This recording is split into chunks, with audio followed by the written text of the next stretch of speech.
It's all posh in Edinburgh. It's really nice, to be introduced as Elaine Devlin, thanks Davey, because at home I only ever get called where's ma, as in, Mum, where's my shoes, where's my homework, where's my identity gone, that's what I'd like to know. I'm new to this comedy malarkey, which I'm not supposed to tell you that, I'm supposed to lure you into this illusion that I know what I'm doing. I entered a competition and the next heat of it is on Saturday, so I thought that I would practice my 5 minutes that I have to do and you can tell me whether it's shite and I'm just going to make an arse of myself. Oh God. Thanks. Constructive criticism is welcome. My husband's reaction is purely this: you're doing what? Are you talking about me? Girl love, there's nothing funny about you. I entered the competition as part of a bucket list. Have you heard of that? You know, things that you're going to do before you die. And there was a bunch of us mums at the school gate who were talking about things that we were going to do before we turned 40.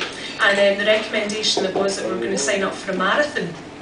So this seemed like a much better idea because apart from not being in the peak of physical fitness, my pelvic floor protested somewhat at the idea of going and running how far? It's hilly in Edinburgh. No.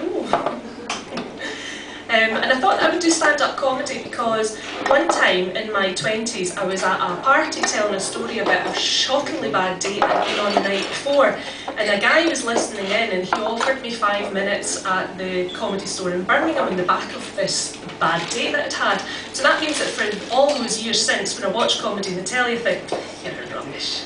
I can do better than that, I'm funnier than you. So we'll find out, won't we? The date that I was on was with one of those kind of nervous guys, you know the kind? The ones that are so delighted to get out of the house with a real live woman that they're slightly sweaty at the thought of it. Yeah. Kenny! Is he here? One here. Right there.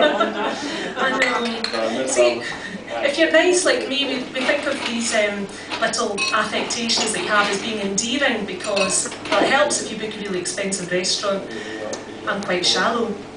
So we're sitting down having this meal and the poor guy couldn't even get a sentence out. He's like, would you like a drink? Can I get you a drink? I'll go to the bar and I'll get you a drink. What's your drink? Do you drink? Are you vegetarian? This is painful. So we were having wine because I thought that might help. And as I poured him some wine, my blouse slipped forwards like this, just like an inch of décolletage. And he said, and thereafter followed quite an awkward pudding and coffee, where we had to both pretend that the sight of my collarbone hadn't made him ejaculate into his pants. True story. Don't make this stuff up. I'm not funny, just weird stuff happens. So, anyway, so I'm going to do my fine. Oh, you bandit. Sorry. That wasn't somebody's hearing aid, it was me. I told you I was new. Right, now, Owen's already mentioned about the joy of teenage sex. Did some of you say that you had seen it on the telly? Yeah, it's a horrible programme. It's about how rampant the teenagers all are nowadays. And in my day, penicillin was something that you grew in a petri dish. And nowadays it seems that the moulds up your pants is something that you take a course of penicillin for. Things have changed since I was a lad. So I'm quite concerned about my sons, my teenage sons, who apparently are all going to be at it all the time, even though I'll be trying to steer them away from that particular young lady. So I think they're all the same. So I've been trying to think of ways that I can get them to associate sex with condoms, because otherwise I'm not going to have any grandchildren. And the best that I've managed to come up with is I've knitted them a wee bag to keep their condoms in. That'll help, won't it? It's called the Snatchel, and I've made it graphic. Can you see? I've tried to make it as visually appealing as possible to a teenage boy. I'll just hold it over myself in case you don't get it. Look. Do you get it? The Snatchel.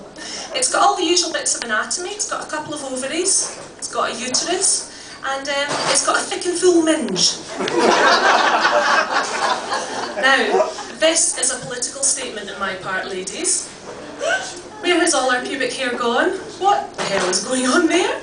Nobody would deny you a wee tidy up round about the edges, but I'm looking for justification for the vajazzle. Yeah.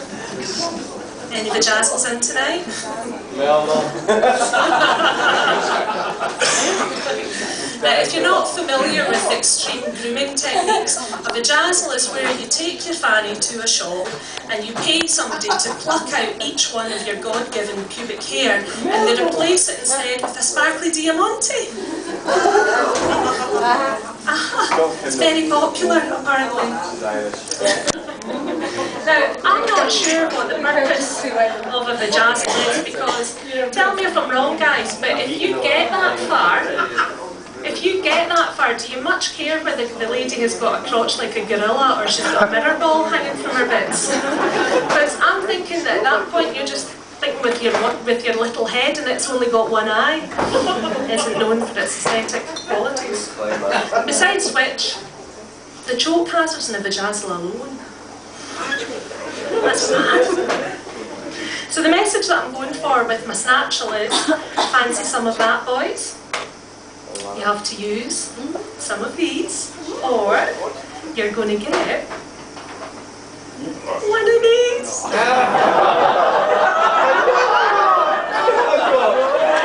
I can really knit. It's with its own inbuilt warning system. It's not quite good. Oh wait. There's a guy in that front table blinking slightly because I think he thinks that counts as get along, get all action. Now, the thing that I'm not sure about as a loving mother is whether it's my responsibility to teach my sons the skills that they need to, you know, get their hole, because apparently happy men are the ones that have lots of sex. Is that right, guys? Yes. So I'm not sure whether, I'm not altogether comfortable with the idea of telling my sons the secret of how to, you know, nail a woman. But equally I don't want them to be sad. So you can help me. We're going to run through the secret, guys. Basic anatomy from the snatchel. We've got the furry bit, and we've got the smooth bit, and we've got the flappy bit, and we've got, look, we've got the tickly bit. I made it sparkly sort of one. Well, it makes it easy to find. Now, the important thing, guys, is that you have to turn all your attention away from the pudenda.